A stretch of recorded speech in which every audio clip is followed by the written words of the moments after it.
Fala, meus amigos, começando o primeiro CarCast a bordo de um Coyote vermelho, meu amigo Robson Crepe, membro do grupo. A gente estreando aí esse quadro no canal. A gente vai contar um pouco aí por que o carro hoje é importante você investir num carro esportivo, qual que é a vantagem de você estar num ambiente que vai levar a sua frequência, a sua cabeça, como que é os primeiros passos para quem está começando hoje. E o Robson vai contar um pouco da história dele. Eu separei algumas perguntas aqui, Robson. Tudo bem? Posso conversar? Vamos lá. Como surgiu sua paixão por carro, amigo? Foi de infância, família, cultura? Teve algum interesse, algum momento que despertou isso em você? Rapaz, assim, ó, eu tenho uma lembrança que o primeiro brinquedo que eu tive foi um carro. Um carrinho de plástico, verdezinho, assim, né? Rodinha preta, mas plástico mesmo, né? Sim. E eu gostava muito daquele carrinho. Não sei onde ele foi parar, né? Os brinquedos, o primeiro brinquedo da infância, enfim. Depois, com 4 anos de idade, eu tive um problema de apêndice. E na época, tava muito na moda aquele filme Bullitt, né? E era com Mustang. E eles fizeram tipo um bate-amassa. Não sei se você lembra do carrinho, bate-amassa. Um em cima do nada. A carcaça dele era de plástico, né? Então ele deformava e tal. E era um brinquedo caro. Mas a minha mãe virou pra mim: Robson, se você aguentar firme aí, a hora que você sair dessa, papai e mamãe vai comprar um carrinho desse pra você, tudo. E aí eu superei, né, a cirurgia, porque foi complicada, teve algumas complicações lá pra fazer apêndice com 4 anos de idade, uma criança. Pra você, né? E aí eu ganhei o carrinho. Cara, eu adorava brincar com aquilo lá.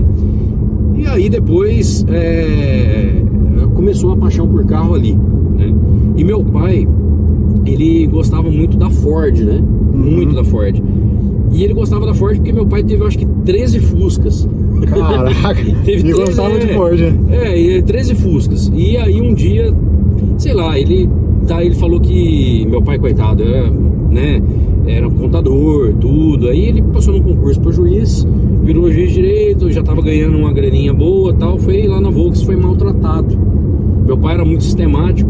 Aí ele pegou e falou: então eu vou no concorrente. Foi na Ford. Chegou lá na Ford, comprou um Ford Corcel, do primeiro modelo. Tem o Corcel 1 e o Corcel 2, né? Ele comprou o primeiro Corcel GT, que era um carro de faixinha.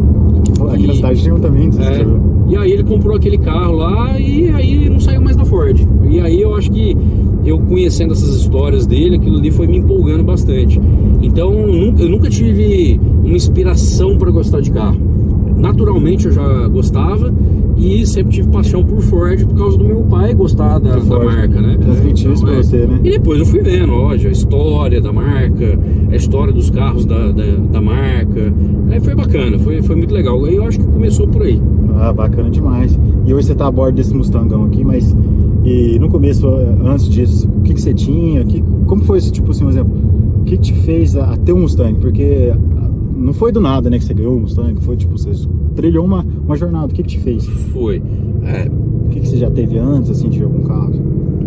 Então, a minha profissão é uma profissão que exige que você tenha uma boa aparência, vamos dizer assim, né? Então, assim, para resumir a história, né, porque a história ela é muito longa, mas eu sempre procurei ter bons carros, né? Sim. Então, e tive bons carros, assim, comecei com um Gol, tive 2 Golzinhos, né, que era o que eu podia ter na época de faculdade, inclusive. Depois eu comprei um Ford Focus usado, inclusive a única vez que eu bati carro, tive acidente, foi com esse Focus. Deu PT. E aí eu fui indo, Fusion, A Ford. A Ford lá, mas eu tive, né, outros carros, assim, eu não era tão tarado igual meu pai era, né, Gita, né. Então eu tive a oportunidade, o primeiro carro zero que eu comprei era um Cruze hatch. A primeira oportunidade que eu tive de comprar um carro, né, de ter um carro. Assim, fui, comprei, paguei. Foi o Cruze. Mas assim, esse Cruze, com um ano ele já estava com 58 mil km rodado. Porque na época eu morava em Ouro Fino e eu vinha todo dia para Pouso Alegre para trabalhar. Então eu saía cedo, voltava à noite, e isso durou praticamente um ano e pouquinho. E aí eu gastei os km do carro. E aí depois fui indo de carro em carro. Só que a gente percebe o seguinte, quando a gente anda em carros dessas linhas, né, assim, vamos pegar um Corolla, Honda Civic e tudo, a gente meio que Se incomoda. você tá lá na corrida dos ratos, o pessoal fala, né? Você roda e não chega em lugar nenhum. Todo dia você tem que estar trocando de carro, tem que estar trocando, a quilometragem subiu. E eu morrendo de vontade de ter um esportivo, de ter um carro esportivo, ter um carro bacana. E aí chegou uma hora que eu falei, não, pera lá, eu quero ter um carro de verdade. E eu morava perto do escritório, o escritório já tinha carro. Eu falei, não preciso ter carro, eu não preciso ter carro. Aí eu peguei, desfiz, fiquei sem carro, ia trabalhar a pé, usava o carro do escritório, se precisasse de alguma emergência eu alugava carro. E fiquei sem e fui juntando dinheiro. Chegou lá na frente, eu falei assim, cara, agora eu vou comprar um carro. Eu tenho o prazer de ter um carro. Não é um carro assim, um carro pro dia a dia, um carro não sei o que e tal. Vou comprar um carro. Aí eu comprei uma BMW, uma 320. A preta. Hã? A preta. É, a preta. Que diga-se de passagem, pra mim foi o melhor carro que eu tive até hoje. O pessoal fala igual cachorro, né? Hoje eu tô com esse cachorro aqui, mas tem um cachorro que eu tive que foi aquele cachorro foi o melhor que eu tive. Cara, é a mesma coisa. Hoje eu tô no Mustang. Caiu, pode continuar. Hoje eu tô no Mustang, é um carro bacana, tal, legal. Mas a BM, a 320, pra mim foi o melhor cachorro que eu tive, né? Vamos dizer assim. Puta de um carro, que me servia pra tudo. É um carro que dá pra você andar de terno e gravata, é um carro que tem esportividade, é um carro que tem pegada, tem marca, tudo. Mas aí eu falei, não, eu preciso ainda dar um pulinho. Aí eu vendi ela e falei, agora tá na minha hora. Porque se eu demorar um pouquinho mais, eu tô com 42 anos de idade. Daqui a pouco eu tô com 60 anos, vou comprar uma Ferrari com 60 anos, 70 anos de idade. E quando é moleque você não tem grana. Quando você tá mais velho você já não tem paciência. Então eu falei, agora é o time. Agora é a hora de eu ter o carro. Momento certo, vou curtir, vou aproveitar e depois assim, ou eu vendo ou eu compro outro, né? Então, graças a Deus as coisas estão indo muito bem. Espero que eu tenha possibilidade de, sei lá, eu tenho muita vontade de ter um 911. Vai ter. Eu acho que, se Deus quiser, o 911 vai ser meu próximo brinquedo. Mas o Mustang, como eu te falei, né? Ele é um carro que tem uma história por trás, né? O Mustang, ele carrega uma carga de história muito grande, né? O Lee Iacocca, que era, né, desenhou o carro, fez o carro, teve uma participação muito grande. Tem um filme, né, Ford versus Ferrari, nossa, né, que era do GT40, né? Nossa, esse filme é muito foda, pra quem gosta de carro. E o Lee Iacocca participou ativamente disso. Então, assim, é um carro que carrega uma carga genética muito grande. Muito grande, no DNA, né? Americano, muscle, car, né? E na época, o que o pessoal falava? A gente precisa fazer carros, porque assim, o pessoal fazia carro luxuoso, confortável, né? Aquela coisa. Aí eles viraram e falaram, não, a gente precisa ter carros que não tenham tanto, né? Você pega o Mustang, ele é um carro mais seco. Né? Mais rígido, né? Mais sólido. Nossa, confortável, teto solar, não tem. Mas é um carro que eles pegaram, o que eles cortaram, eles botaram no motor. E aí é um carro que anda muito. E infelizmente a gente no Brasil não tem isso. A gente não tem muitos carros bons com força no motor. E ele carrega a potência, né, cara? O barulho, a sonoridade do é um canto, né? Um canto, praticamente. E no começo, quando você teve o golzinho, você pensou em desistir? Tipo, já passou alguma vez na sua cabeça assim? Nossa, cara, será que eu vou dar certo na minha área? Já pensou em mudar de área, alguma coisa nesse sentido? Não, já, várias vezes, inclusive na época da faculdade. Porque eu tava na faculdade, né? E assim, eu não sabia o meu talento, o que era, né? Embora meu pai fosse juiz e tudo, todo mundo falava, o Robson vai pegar o caminho da área do direito, né? Eu fui para a área do direito, não gostei da faculdade, não gostei do curso. Muitos amigos meus que entraram comigo na faculdade pararam. Depois, pro segundo ano, mais da metade dos amigos meus já tinham saído fora. Eu, no segundo ano, peguei dependência, né? Uma matéria. Puta merda. Eu também peguei já. Nossa. Aí eu virei e falei assim, não, é pra eu parar com essa porra aqui, não é?